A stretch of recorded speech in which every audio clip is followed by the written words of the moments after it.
Assalamualaikum warahmatullahi wabarakatuh. Kami dari kelompok 1 akan mempresentasikan hasil program kami untuk tugas besar dengan kasus mencari determinan matriks dengan ekspansi kofaktor. Sebelumnya, perkenalkan, nama saya PIC Cairani Pidianti. Dan saya Muhammad Nur Hafiz. Di barisan pertama ini kita harus memunculkan kalimat, yaitu menentukan determinan matriks dengan ekspansi kofaktor, atau bisa dibilang ini dengan judulnya. Terus kita print kosong untuk mengambil si ini di atas. Terus dilanjut dengan penjelasan rumus. Ini kita memunculkan menggunakan ekspansi kofaktor. Det A bisa didapat dengan cara sebagai berikut. Terus kita memunculkan beberapa rumusnya, yaitu yang pertama kita menuliskan dalam kurung det A sama dengan A11 dikali C11 ditambah A12 dikali C12 ditambah A13 dikali C13, atau dengan cara A21 dikali C21 ditambah A22 dikali C22 ditambah A23 dikali C23, atau dengan cara A31 dikali C31 A32 dikali C32 A33 dikali C33. Dilanjut dengan mengisi data matriks atau membuat definisi matriksnya. Pertama, def mengisi data. Ini untuk mendefinisikan si matriksnya. Terus kita menuliskan A sama dengan dalam kurung. Itu kenapa kosong? Karena untuk menginisialisasi si matriksnya nanti, yaitu A. Terus dilanjut dengan memunculkan masukkan data matriks 3 kali 3 secara berurutan.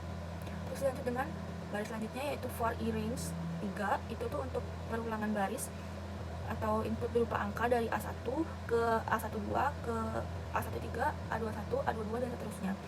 Jadi for i range 3 ini untuk memunculkan barisnya karena matriksnya 3 kali 3. Terus lanjut dengan baris sama dengan dalam kurung kosong ini untuk memanggil si barisnya nanti. Di baris selanjutnya ada for j in range dalam kurung 3, itu untuk perulangan si kolomnya.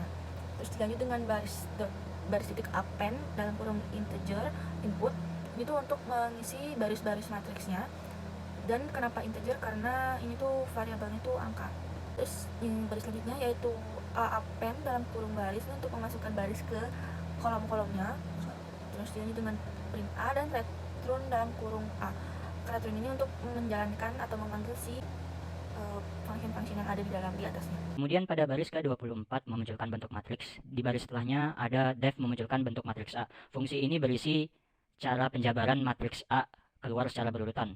Adanya pengulangan bersarang menggunakan program for i dan for j mengakibatkan output berupa aij yang menjadi A00, kemudian A01, kemudian A02, kemudian A10, A11, A12, dan seterusnya.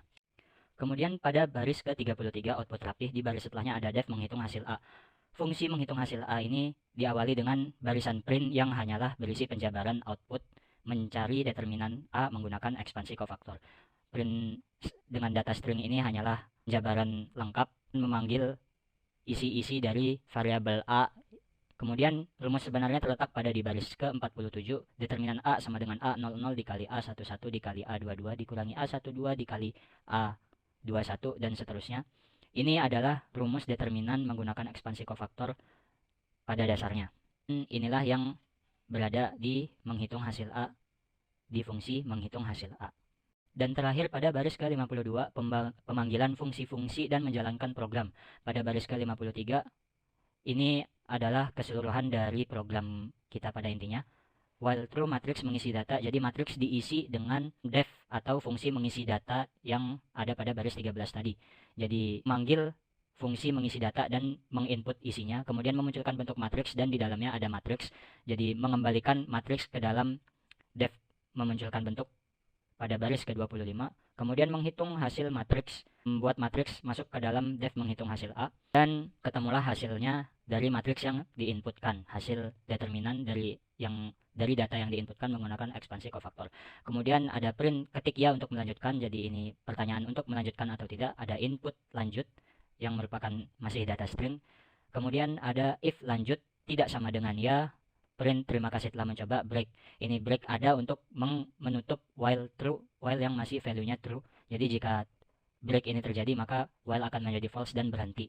Jadi tetapi jika tidak berisi ya, jika user tidak menginput ya dalam lanjut, ia akan melanjutkan dan mengulangi jalannya program. Terima kasih.